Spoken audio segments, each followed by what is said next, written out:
ವೀಕ್ಷಕರೇ, ಕೇವಲ ಹಾಸನ ಜಿಲ್ಲೆಯವರಲ್ಲ, ಇಡೀ ಕರ್ನಾಟಕ ತಲೆ ತಗ್ಗಿಸುವಂತ ಒಂದು ಕೆಲಸ ನಮ್ಮ ಭಾರತದಲ್ಲಿ, ಅದರಲ್ಲೂ ಮೇನ್ ಆಗಿ ನಮ್ಮ ಕರ್ನಾಟಕದಲ್ಲಿ ಆಗ್ತಿದೆ. ಅಂತಾರಾಷ್ಟ್ರೀಯ ಮಾಧ್ಯಮಗಳು ಕೂಡ ಇದ್ರ ಬಗ್ಗೆ ವರದಿಯನ್ನ ಮಾಡ್ತಿದೆ.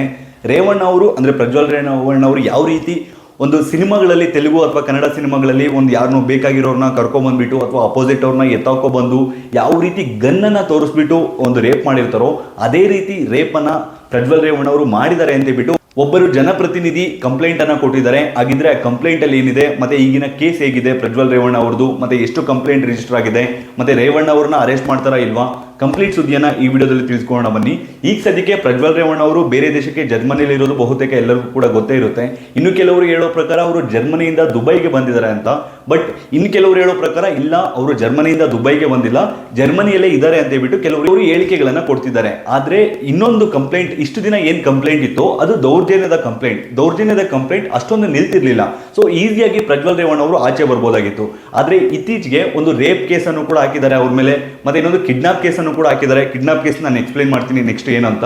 ಈಗ ಸದ್ಯಕ್ಕೆ ತುಂಬಾ ಚರ್ಚೆ ಆಗ್ತಿರೋದಂದ್ರೆ, ಒಂದು ಜನಪ್ರತಿನಿಧಿನ ಈ ರೀತಿ ನಡೆಸ್ಕೊಂಡ್ರ ಅಂತ, ಒಂದು ಸಂಸದರಾಗಿ ಗನ್ನನ್ನ ತೋರಿಸಿ ಬೇಕು ಅಂತ ಅತ್ಯಾಚಾರ ಮಾಡಿದ್ದಾರೆ. ಏನ್ ಸುದ್ದಿ ಅಂತ ನೋಡೋದಾದ್ರೆ, ಒಂದು ಹಾಸ್ಟೆಲ್ ಸಂಬಂಧಿತ ವಿಚಾರವಾಗಿ, ಲೇಡೀಸ್ ಹಾಸ್ಟೆಲ್ ಸಂಬಂಧಿತ ವಿಚಾರವಾಗಿ ಒಬ್ರು ಅವರದೇ ಪಕ್ಷದ ಜನಪ್ರತಿನಿಧಿ ಬಂದಿರ್ತಾರೆ ಮಹಿಳೆ. ಅವ್ರನ್ನ ಫಸ್ಟ್ ದಿನ ಇವತ್ತಿಲ್ಲ ನಾಳೆ ಬಾ ಅಂತ ಕಳಿಸ್ಬಿಟ್ಟು ನೆಕ್ಸ್ಟ್ ಡೇ ಬಂದಾಗ ಅಲ್ಲಿ ಕೆಳಗಡೆ ಇರುವಂತ ಮಹಿಳೆಯರೆಲ್ಲ ಮೇಲೆ ಹೋಗಿ ವೆಯ್ಟ್ ಮಾಡಿ, ಪ್ರಜ್ವಲ್ ರೇವಣ್ಣ ಅವ್ರು ನಿಮ್ಗೋಸ್ಕರ ವೆಯ್ಟ್ ಮಾಡ್ತಿದ್ದಾರೆ ಅಂತ ಹೇಳ್ಬಿಟ್ಟು ಮೇಲೆ ಕಳಿಸ್ತಾರಂತೆ. ಮೇಲೆ ಕಳಿಸಿ ಅಲ್ಲಿ ತುಂಬಾ ಜನ ಇರ್ತಾರೆ ಮಹಿಳೆಯರು, ಅಲ್ಲೆಲ್ಲ ಬಂದ್ಬಿಟ್ಟು ಪ್ರಜ್ವಲ್ ರೇವಣ್ಣ ಅವ್ರನ್ನೆಲ್ಲ ಫಸ್ಟ್ ಮಾತಾಡಿಸ್ಬಿಟ್ಟು ಅವ್ರನ್ನೆಲ್ಲ ಆಚೆ ಕಳಿಸಿ, ಮತ್ತೆ ಇವ್ರನ್ನ ಒಬ್ಬರೇ ಇದ್ದವಾಗ ಡೋರ್ನ ಲಾಕ್ ಮಾಡಿ, ನಿಮ್ಮ ಗಂಡನನ್ನ ಸ್ವಲ್ಪ ಕಂಟ್ರೋಲ್ ಅಲ್ಲಿ ಇರೋದಕ್ಕೆ ಹೇಳು, ನಿಮ್ಮ ಗಂಡನಿಂದನೇ ನಮ್ಮ ಅಮ್ಮನಿಗೆ ಟಿಕೆಟ್ ಮಿಸ್ ಆಗಿದೆ ಅಂತ ಹೇಳ್ಬಿಟ್ಟು ಸ್ಟಾರ್ಟ್ ಮಾಡ್ತಾರಂತೆ. ಅದಾದ ನಂತರ ಬಲವಂತವಾಗಿ ಮುಟ್ಟೋದಕ್ಕೆ ಬರ್ತಾರೆ, ಬಲವಂತವಾಗಿ ಬಟ್ಟೆ ಬಿಚ್ಚೋಕೆ ಬರ್ತಾರೆ. ಅವಾಗ ಇವರು ಜನಪ್ರತಿನಿಧಿ ಏನ್ ಹೇಳ್ತಾರೆ ಅಂದ್ರೆ, ಮಹಿಳೆ ನಾನು ಕಿರ್ಚ್ತೀನಿ ಅಂದವಾಗ ಗನ್ನನ್ನ ತೋರಿಸ್ಬಿಟ್ಟು ಏನೇನಾದ್ರೂ ಆಚೆ ಹೋದ್ರೆ ಅಥವಾ ಏನಾದ್ರೂ ಕಿರ್ಚಿದ್ರೆ ನಿನ್ನ ಇಲ್ಲೇ ಮುಗಿಸ್ಬಿಡ್ತೀನಿ, ನಿನ್ನ ಗಂಡನನ್ನು ಕೂಡ ಬಿಡೋದಿಲ್ಲ ಅಂತ ಹೇಳ್ಬಿಟ್ಟು ಬಲವಂತವಾಗಿ ಅವರ ಮೇಲೆ ಅತ್ಯಾಚಾರವನ್ನ ಮಾಡಿದ್ದಾರೆ. ಮತ್ತೆ ಎಲ್ಲರಿಗೂ ಕೂಡ ಒಂದು ಡೌಟ್ ಇತ್ತು, ಯಾಕೆ ಆ ವಿಡಿಯೋಗಳನ್ನ ಮಾಡ್ಕೊಳ್ತಿದ್ರು, ಅವರ ಫೇಸ್ ಕಾಣಿಸ್ದೆ ಅಂದ್ರೆ ಏನು 2,500 ಅಂತಿದ್ಯೋ ಆ ವಿಡಿಯೋಗಳನ್ನ ಏನಕ್ಕೆ ಮಾಡ್ಕೊಳ್ತಿದ್ರು ಅಂದ್ರೆ, ಇವರ ವಿಚಾರದಲ್ಲಿ ಆ ವಿಡಿಯೋನ ಮಾಡ್ಕೊಂಡು ನೀವೇನಾದ್ರೂ ಇದನ್ನ ಆಚೆ ಹೇಳಿದ್ರೆ ಈ ವಿಡಿಯೋನ ಪಬ್ಲಿಷ್ ಮಾಡ್ಬಿಡ್ತೀನಿ, ಹೇಗಿದ್ರು ಕೂಡ ನನ್ನ ಫೇಸ್ ಕಾಣಿಸ್ತಿಲ್ಲ, ನಿನ್ನ ಫೇಸೇ ಕಾಣಿಸ್ತಿರೋದು, ನಿಮ್ಮ ಗಂಡನಿಗೆ ಕಳಿಸ್ತೀನಿ, ಎಲ್ಲರಿಗೂ ಈ ವಿಡಿಯೋನ ಪಬ್ಲಿಷ್ ಮಾಡಿ ನಿನ್ನ ಮಾನ ಮರ್ಯಾದೆಯನ್ನು ತೆಗಿತೀನಿ, ನೀನೇನಾದ್ರೂ ಆಚೆ ಹೇಳಿದ್ರೆ ನಿನ್ನನ್ನ ಮತ್ತೆ ನಿನ್ನ ಗಂಡನನ್ನ ಸುಮ್ಮನೆ ಬಿಡೋದಿಲ್ಲ ಅಂತ ಬಿಟ್ಟು ಪ್ರಾಣ ಬೆದರಿಕೆಯನ್ನು ಕೂಡ ಹಾಕಿರ್ತಾರಂತೆ. ಅದಾದ ನಂತರ ಅದೇ ವಿಡಿಯೋನ ಇಟ್ಕೊಂಡು ಯಾವಾಗ ಪ್ರಜ್ವಲ್ ರೇವಣ್ಣ ಅವರು ಕಾಲ್ ಮಾಡಿದ್ರು ಕೂಡ ವಿಡಿಯೋ ಕಾಲ್ ಅಲ್ಲಿ ನಗ್ನವಾಗಿ ತೋರಿಸ್ಬೇಕಾಗಿರುತ್ತೆ. ಪ್ರಜ್ವಲ್ ರೇವಣ್ಣ ಅವರಿಗೆ ನಗ್ನವಾಗಿ ಅಂದ್ರೆ ಬಟ್ಟೆ ಎಲ್ಲ ಬಿಚ್ಚಿ ಇವರ ಮಾನಸಿಕ ತೃಪ್ತಿಗೋಸ್ಕರ ಅವರು ಬಟ್ಟೆಯನ್ನ ಬಿಚ್ಚಬೇಕಾಗಿರುತ್ತೆ. ಪದೇ ಪದೇ ಅವ್ರು ಯಾವಾಗ ಪ್ರಜ್ವಲ್ ರೇವಣ್ಣ ಅವರು ಕರೀತಾರೋ ಅವಾಗ ಮತ್ತೆ ಹೋಗ್ಬೇಕಾಗಿರುತ್ತೆ. ಅಷ್ಟು ಹಿಂಸೆಯನ್ನ ಪ್ರಜ್ವಲ್ ರೇವಣ್ಣ ಅವರು ಕೊಟ್ಟಿದ್ದಾರೆ ಅಂತ ಹೇಳ್ಬಿಟ್ಟು ಆರೋಪ ಮಾಡಿದ್ದಾರೆ. ಮತ್ತೊಂದು ಕಡೆ ನೋಡ್ಕೊಳ್ಳೋದಾದ್ರೆ, ರೇವಣ್ಣ ಮತ್ತೆ ಪ್ರಜ್ವಲ್ ರೇವಣ್ಣ ವಿರುದ್ಧ ಒಂದು ಕಿಡ್ನಾಪ್ ಕೇಸ್ ಕೂಡ ರಿಜಿಸ್ಟರ್ ಆಗಿದೆ. ಅದು ಎಲ್ಲಿ ಅಂದ್ರೆ ಮೈಸೂರಲ್ಲಿ ಮಗ ಕೊಟ್ಟಿರುವಂತ ಕೇಸ್. ಸೊ ಮಗನಿಗೆ ಫಸ್ಟ್ ಅಲ್ಲಿ ಸುತ್ತಮುತ್ತಲಿರೋರು ಎಲ್ಲ ಹೇಳಿರ್ತಾರಂತೆ, ಪೆನ್ ಡ್ರೈವ್ ಲೀಕ್ ಅಲ್ಲಿ ನಿಮ್ಮ ಅಮ್ಮನ ವಿಡಿಯೋ ಕೂಡ ಇದೆ ಹಾಗೆ ಹೇಗೆ ಅಂತ. ಅದಾದ ನಂತರ ಅವನ ಗಮನಕ್ಕೂ ಕೂಡ ಬಂದ್ರೆ, ಆದ್ರೆ ಅವರ ತಾಯಿಯನ್ನ ಭವಾನಿ ರೇವಣ್ಣ ಅವರು ಏನೋ ಕರೀತಿದ್ದಾರೆ ಅಂತ ಹೇಳ್ಬಿಟ್ಟು ಯಾರೋ ಕರ್ಕೊಂಡು ಹೋಗಿದ್ದಾರೆ ಅಂತ ತಿಳಿದು ಬರ್ತಿದೆ. ಸೊ ಕರ್ಕೊಂಡು ಹೋದ್ಮೇಲೆ ಇದುವರೆಗೂ ಕೂಡ ವಾಪಸ್ ಬಂದಿಲ್ಲ, ಕಿಡ್ನಾಪ್ ಮಾಡಿದ್ದಾರೆ ನಮ್ಮ ತಾಯಿಯನ್ನ ಅಂತ ಹೇಳ್ಬಿಟ್ಟು ಮೈಸೂರಲ್ಲಿ ಒಂದು ಕಂಪ್ಲೇಂಟ್ ರಿಜಿಸ್ಟರ್ ಆಗಿದೆ.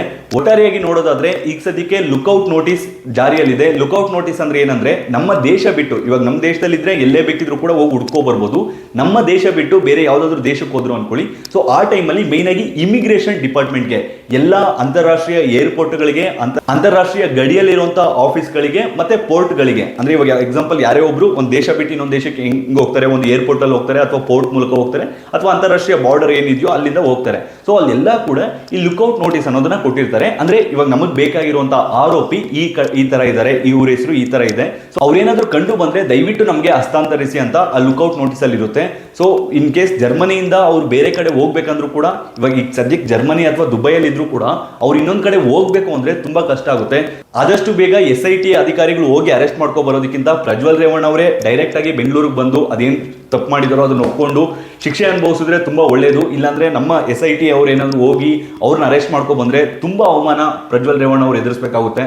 ಏನೇ ಆಗಲಿ ಪ್ರಜ್ವಲ್ ರೇವಣ್ಣ ಅವರ ವಿರುದ್ಧ ದಿನಕ್ಕೊಂದು ಹೊಸ ಕೇಸ್ಗಳು ರಿಜಿಸ್ಟರ್ ಆಗ್ತಿದೆ. ಸಂತ್ರಸ್ತೆಯರು ಹೆಚ್ಚಾಗಿ ಕಂಪ್ಲೇಂಟ್ ಅನ್ನ ಕೊಡ್ತಿದ್ದಾರೆ. ಫಸ್ಟ್ ರೇವಣ್ಣ ಅವರು ಯಾವುದೇ ಕಾರಣಕ್ಕೂ ನಾವು ಪ್ರಜ್ವಲ್ ರೇವಣ್ಣ ಅವರನ್ನ ಕರೆಸ್ತೀವಿ, ವಿಚಾರಣೆಗೆ ಒಳಗಾಗ್ತೀವಿ, ನಾವೆಲ್ಲಿಗೂ ಓಡೋಗೋದಿಲ್ಲ ಅಂತ ಹೇಳ್ತಿದ್ರು. ಈ ಸದ್ಯಕ್ಕೆ ರೇವಣ್ಣ ಅವರೇ ಕೋರ್ಟ್ ನಲ್ಲಿ ಜಾಮೀನನ್ನ ಕೇಳಿ ಅರ್ಜಿಯನ್ನ ಹಾಕೊಂಡಿದ್ದಾರೆ. ಏನೇ ಆಗಲಿ ಇದೇನಾದ್ರೂ ಸಾಕ್ಷಿ ಆರೋಪ ಪ್ರೂವ್ ಆದ್ರೆ ನಿಮ್ಮ ಪ್ರಕಾರ ಪ್ರಜ್ವಲ್ ರೇವಣ್ಣ ಅವರಿಗೆ ಯಾವ ರೀತಿ ಶಿಕ್ಷೆ ಕೊಡಬೇಕು ತಪ್ಪದೆ ನಮ್ಮ ಕಮೆಂಟ್ ಬಾಕ್ಸ್ ನಲ್ಲಿ ಕಮೆಂಟ್ ಮಾಡಿ. ಈ ವಿಡಿಯೋ ಇಷ್ಟ ಆದರೆ ಈ ವಿಡಿಯೋಗೊಂದು ಲೈಕ್ ಕೊಟ್ಟು ಈ ವಿಡಿಯೋನ ಈಗಲೇ ಎಲ್ಲ ಕಡೆ ಶೇರ್ ಮಾಡಿ. ಇದೇ ರೀತಿಯಾದ ಮತ್ತಷ್ಟು ವಿಡಿಯೋಗಳಿಗಾಗಿ ತಪ್ಪದೆ ನಮ್ಮ ಯೂಟ್ಯೂಬ್ ಚಾನಲ್ ಸಬ್ಸ್ಕ್ರೈಬ್ ಮಾಡಿಕೊಳ್ಳಿ ಹಾಗೂ ಪಕ್ಕದಲ್ಲಿರುವ ಬೆಲ್ ಬಟನ್ ಅನ್ನು ಕ್ಲಿಕ್ ಮಾಡಿ. ಧನ್ಯವಾದಗಳು.